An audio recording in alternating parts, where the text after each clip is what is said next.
जातिवाद राष्ट्र निर्माण में सबसे बड़ी बाधा। भारत एक बहुजातीय और बहुधार्मिक देश है, जहां सदियों से विविधता में एकता की भावना ने हमें एक राष्ट्र के रूप में संगठित किया है। लेकिन इस विविधता के भीतर जातिवाद एक ऐसा विष है जिसने हमारे सामाजिक ताने बाने को बार बार छिन्न भिन्न किया है। यह केवल सामाजिक असमानता का प्रतीक नहीं, बल्कि राष्ट्र निर्माण की दिशा में सबसे बड़ी बाधा भी है। इस वीडियो में हम एक रोचक कहानी के माध्यम से जातिवाद के प्रभाव को समझने का प्रयास करेंगे और यह जानेंगे कि कैसे यह एक राष्ट्र के विकास में बाधा डालता है। एक बार की बात है, भारत के एक कोने में सतगांव नामक गांव था। यह गांव अपनी प्राकृतिक सुंदरता और सांस्कृतिक धरोहर के लिए प्रसिद्ध था। गांव के लोग मेहनती थे और उनके पास खेत खलिहान, पशुधन और एक प्राचीन मंदिर था जो सभी जातियों के लिए आस्था का केंद्र था। गांव के लोग दिखावे में एकता का उदाहरण पेश करते थे, लेकिन अंदर ही अंदर जातिवाद की दीवारें बहुत ऊंची थी। गांव के लोगों का जीवन 4 प्रमुख जातियों में बटा हुआ था: ब्राह्मण, क्षत्रिय, वैश्य और शूद्र। इस गांव के बच्चों के लिए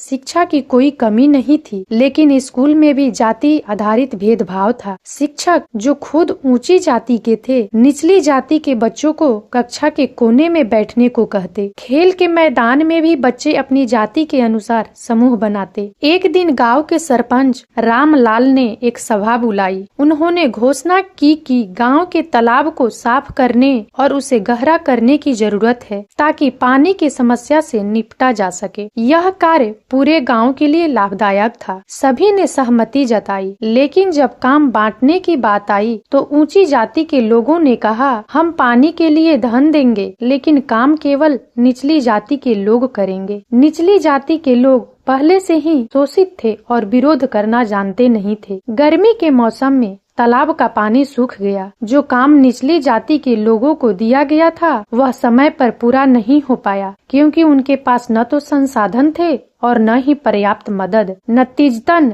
गांव में पानी का संकट गहराने लगा। ऊंची जाति के लोग निचली जाति को दोषी ठहराने लगे। निचली जाति के लोग आक्रोशित हुए और उन्होंने यह कहकर काम बंद कर दिया कि अगर उनका योगदान केवल श्रम के रूप में देखा जाएगा तो वे अब और सहयोग नहीं करेंगे। गांव 2 हिस्सों में बंट गया। एक और ऊंची जाति के लोग थे जो शक्ति और अधिकार का प्रतिनिधित्व करते थे, और दूसरी ओर निचली जाति के लोग जो हर रोज अपमान और भेदभाव सहते थे। जल्द ही गांव में पानी की समस्या ने विकराल रूप ले लिया। खेत सूखने लगे, पशु मरने लगे और लोग गांव छोड़कर जाने लगे। सतगांव जो कभी अपनी एकता और समृद्धि के लिए जाना जाता था, अब जातिवाद के कारण संकट का सामना कर रहा था। यहाँ तक कि बच्चे जो भविष्य का आधार थे, अब आपस में दुश्मन बन गए। उनके भीतर भी जातिगत पूर्वाग्रह गहराई तक समा चुका था। शिक्षा, विकास और भाईचारे का स्थान घृणा और अलगाव ने ले लिया। ऐसे समय में गांव के एक युवा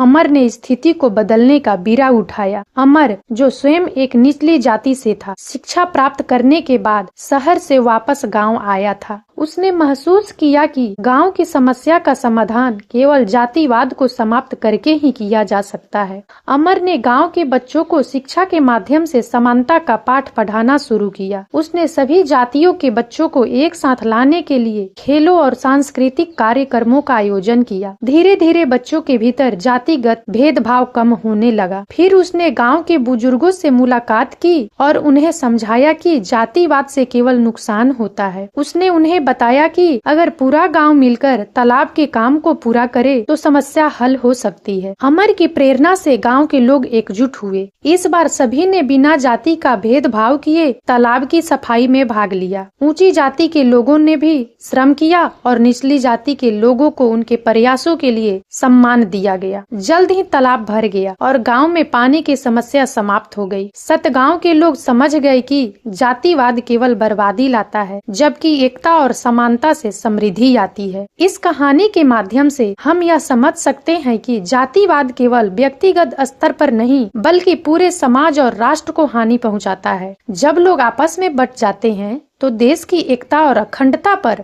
प्रश्न चिन्ह लग जाता है। शैक्षिक असमानता। जातिवाद के कारण शिक्षा के अवसर समान रूप से नहीं बढ़ते। इससे कई प्रतिभाएं अवसरों के अभाव में दम तोड़ देती है। आर्थिक विषमता। जातिवाद आर्थिक असमानता को बढ़ावा देता है। ऊंची जाति के लोग अधिक संसाधन और अधिकार प्राप्त करते हैं, जबकि निचली जाति के लोग गरीबी में जीवन जीते हैं। राजनीतिक अस्थिरता। जाति आधारित राजनीति देश को विभाजित करती है और राष्ट्र के विकास में बाधा डालती है। सामाजिक विघटन। जातिवाद से समाज में अलगाव और घृणा बढ़ती है, जो समाज के विकास में बाधा डालती है। जातिवाद समाप्त करने के कुछ उपाय हैं, आइए एक एक करके बता रही हूँ। नंबर 1, शिक्षा का प्रचार प्रसार। शिक्षा से लोगों में जागरूकता आएगी और वे जातिवाद के दुष्परिणामों को समझ सकेंगे। नंबर 2, समान अधिकार। हर नागरिक को समान अधिकार और अवसर मिलना चाहिए। नंबर 3, सांस्कृतिक कार्यक्रम। विभिन्न जातियों के लोगों को एकजुट करने के लिए सामूहिक गतिविधियों का आयोजन करना चाहिए। नंबर 4, कानूनी प्रावधान। जातिवाद से जुड़े अपराधों के लिए कड़े कानून लागू करने चाहिए। नंबर 5, राजनीति का शुद्धिकरण। जाति आधारित राजनीति पर रोक लगाई जानी चाहिए। जातिवाद एक ऐसी बाधा है जो केवल सतगांव जैसे गांवों को ही नहीं बल्कि पूरे राष्ट्र को कमजोर बनाती है। अगर हम भारत को एक सशक्त और समृद्ध राष्ट्र बनाना चाहते हैं, तो हमें जातिवाद की दीवारों को तोड़कर समानता और एकता का मार्ग अपनाना होगा। सतगांव की कहानी हमें सिखाती है कि एकता में शक्ति है। जब तक हम जातिवाद का उन्मूलन नहीं करेंगे, तब तक हमारा राष्ट्र अपने संपूर्ण विकास को प्राप्त नहीं कर सकेगा। इसलिए हमें शिक्षा, समानता और सहानुभूति के माध्यम से इस सामाजिक बुराई को समाप्त करना होगा। जातिवाद को समाप्त करें और राष्ट्र निर्माण में योगदान दे। और अब इस वीडियो में इतना ही। यदि आप सबको हमारा यह वीडियो अच्छा लगा हो तो प्लीज इसे लाइक करें और ज्यादा से ज्यादा शेयर करें, ताकि हमारा मनोबल इसी प्रकार से बढ़ता रहे और हम एक से बढ़कर एक ज्ञानवर्धक वीडियो लेकर नियमित रूप से आप सबकी सेवा में उपस्थित होते रहें। और तब तक के लिए बने रहें हमारे चैनल राजनंदिनी पर। हम बहुत जल्द एक नए ज्ञानवर्धक वीडियो के साथ एक बार फिर से आपकी सेवा में उपस्थित होंगे। जय हिंद, जय भारत।